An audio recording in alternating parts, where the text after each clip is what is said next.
10,000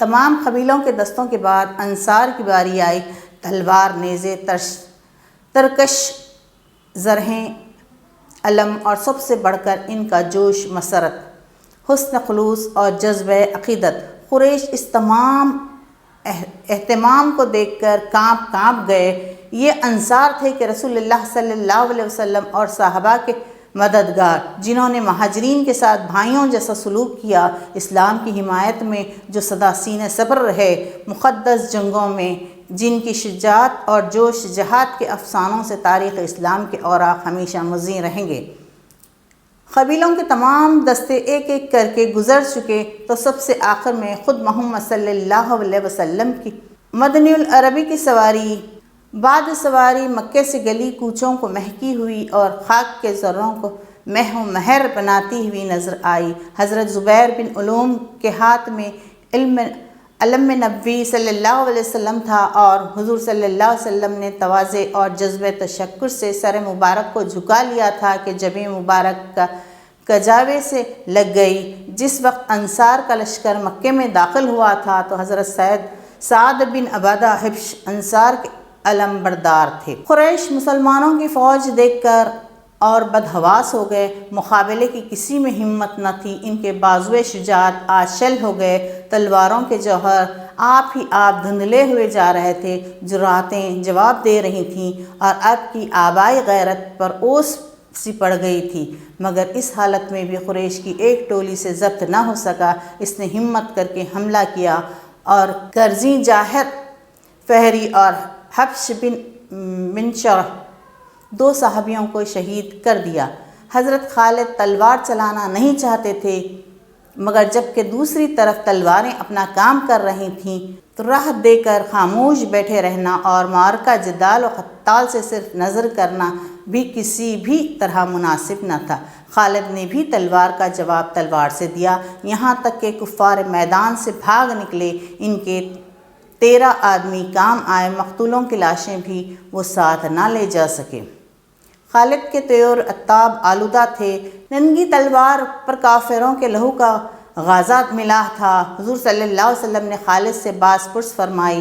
خالد اور دوسرے صحابہ نے پورا واقعہ بے کم و کاست بیان کر دیا۔ معلوم ہوا کہ جنگ کا آغاز کفار قریش نے کیا تھا، چھیڑ چھاڑ انہی کی طرف سے ہوئی، حملہ آور وہی لوگ تھے۔ مسلمانوں کو بددرجہ مجبوری مدافعت کے لیے تلوار اٹھانی پڑی۔ مسلمان خاموش رہتے تو خود عرض حرم میں بدر و واحد کی تاریخ دہرائی، بدر و احد کی تاریخ دہرائی جاتی۔ اس اطلاع کے بعد زبان نبوت سے ارشاد ہوا کہ حکم الہی یہی تھا۔ مکے میں خیف کو حضور صلی اللہ علیہ وسلم کے قیامگاہ کا شرف حاصل ہوا۔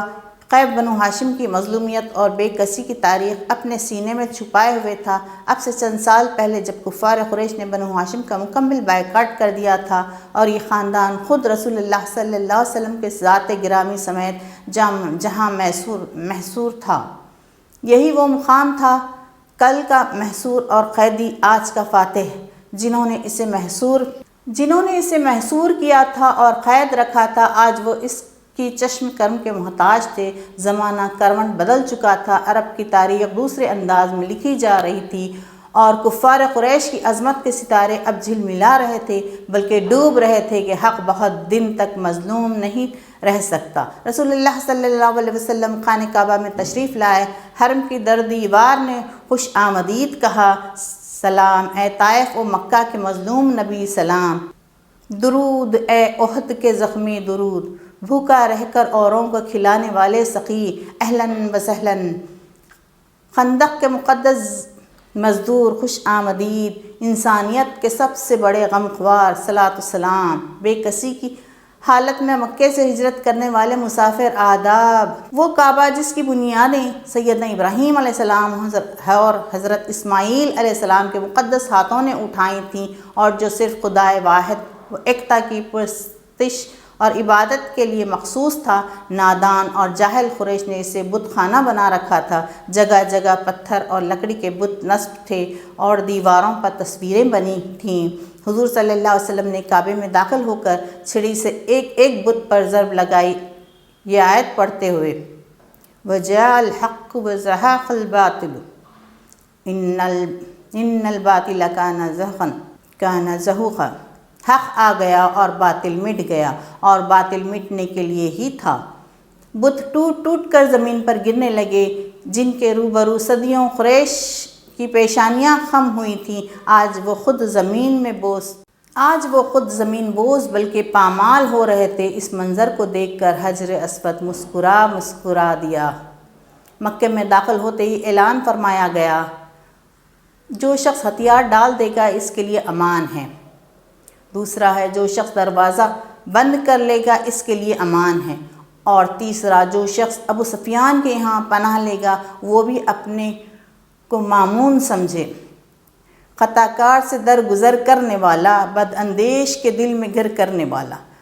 صلی اللہ علیہ وسلم۔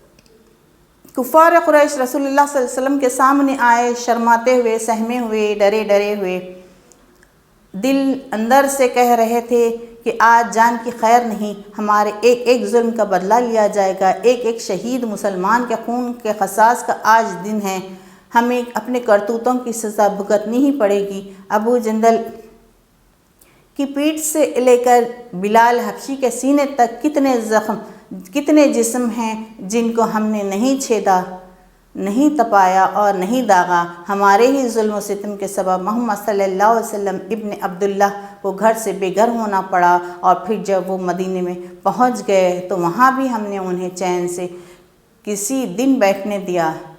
ہمارے ہی سردار ابو سفیان کی بیوی نے محمد صلی اللہ علیہ وسلم کے پیارے چچا حمزہ کا کلیجہ چبایا تھا، اور ابن قمیہ ہم ہی میں سے تھا جس کی تلوار نے ابن عبداللہ اور آمنہ کے در یتیم کے چہروں کو لہو لہان کر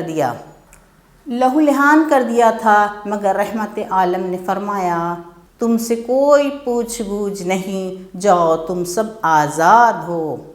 بدلہ لینے کے بجائے حضور صلی اللہ علیہ وسلم نے سب کو معاف کر دیا، سب کی غلطیوں کو، سب کی کوتاہیوں کو معاف کر دیا۔ جن لوگوں نے آپ کے صحابہ کا خون بہایا تھا ان تمام کو معاف کر دیا۔ بس یوں سمجھو کہ قاتلوں کو پھانسی کے تختے پر چڑھا کر اتار دیا گیا، تلواریں گردن کے قریب لا کر روک دی گئیں، موت کا فرشتہ حلقوموں کی طرف اپنا ہاتھ بڑھا چکا تھا، اسے تھما دیا گیا۔ انسانیت کی پوری تاریخ عفو درگزر کی اس مثال سے خالی ہے۔ یہ ہر کسی کی نہیں، صرف رحمت العالمین ہی کی شان تھی، اور یہ وصف آپ صلی اللہ علیہ وسلم ہی کے لیے مخصوص تھا۔ سلام اس پر کہ جس نے خون کے پیاسوں کو خبائیں دیں، سلام اس پر کہ جس نے خون کے پیاسوں کو خبائیں دیں، سلام اس پر کہ جس نے گالیاں سن کر دعائیں دیں، سلام اس پر کہ دشمن کو حیات جاوداں دے دی، سلام اس پر کہ دشمن کو حیات جاوداں دے دی، سلام اس پر ابو سفیان کو جس نے امان دے دی، سلام اس پر کہ اسرار محبت جس نے سمجھائے، سلام اس پر کہ جس نے زخم کھا کر پھول برسائے، سلام اس پر کہ جس کے گھر میں چاندی تھی نہ سونا تھا، سلام اس پر کہ ٹوٹا بوریا جس کا بچھونا تھا، درود اس پر کہ جس کا نام تسکین دل و جہاں ہے، درود اس پر کہ جس کے خلق کی تفسیر قرآن ہے۔ صفا میں ایک اونچی جگہ پر حضور صلی اللہ علیہ وسلم تشریف فرما ہوئے اور کافروں سے اسلام کے لیے بیعت لینی شروع کی۔ قبول اسلام اور شرف بیعت کا یہ سلسلہ بہت دیر تک جاری رہا۔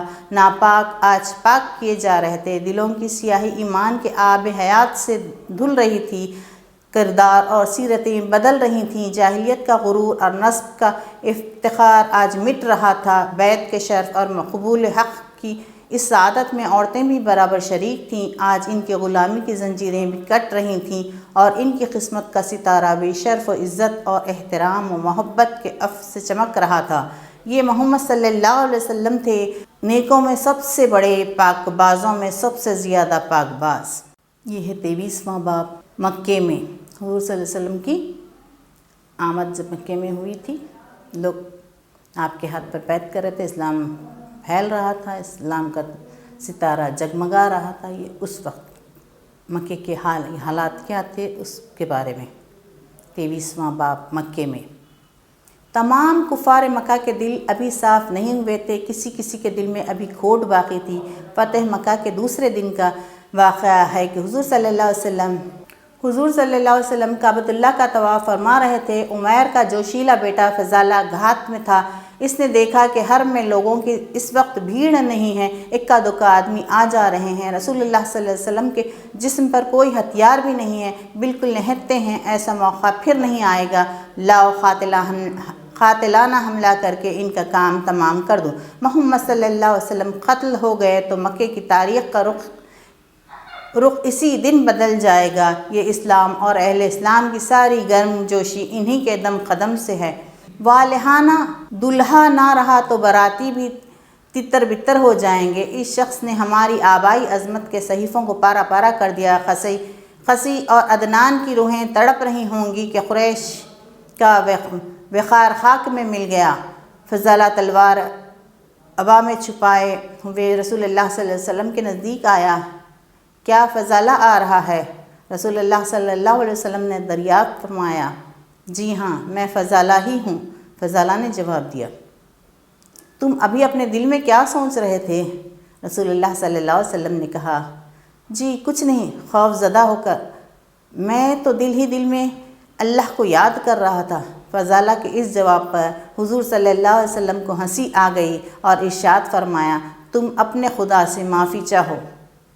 جو فضالہ آپ کو قتل کرنے کے لیے آ رہا تھا، آپ کو اللہ تعالیٰ کے حکم سے آپ کو معلوم ہو گیا، پیچھے سے ہی پوچھے کہ کیا فضالہ آ رہا ہے؟ تو فضالہ نے کہا، ہاں میں آ رہا ہوں۔ تو کہا کہ تم دل میں کیا سوچ کر آ رہے ہو؟ کہا کہ میں اللہ کی یاد کر رہا ہوں۔ تو حضور کو ہنسی آ گئی اور آپ نے فرمایا کہ تم اپنے خدا سے معافی مانگو، جو کام کرنے آ رہے تھے تم اس کے لیے اپنے خدا سے معافی چاہو۔ اور کوئی غیب کیا تم سے پنہاں ہو بھلا، جب نہ خدا ہی چھپا تم پر کروڑوں درود۔ اور کوئی غیب کیا تم سے پناہ ہو بھلا، جب نہ خدا ہی چھپا تم پر کروڑوں درود۔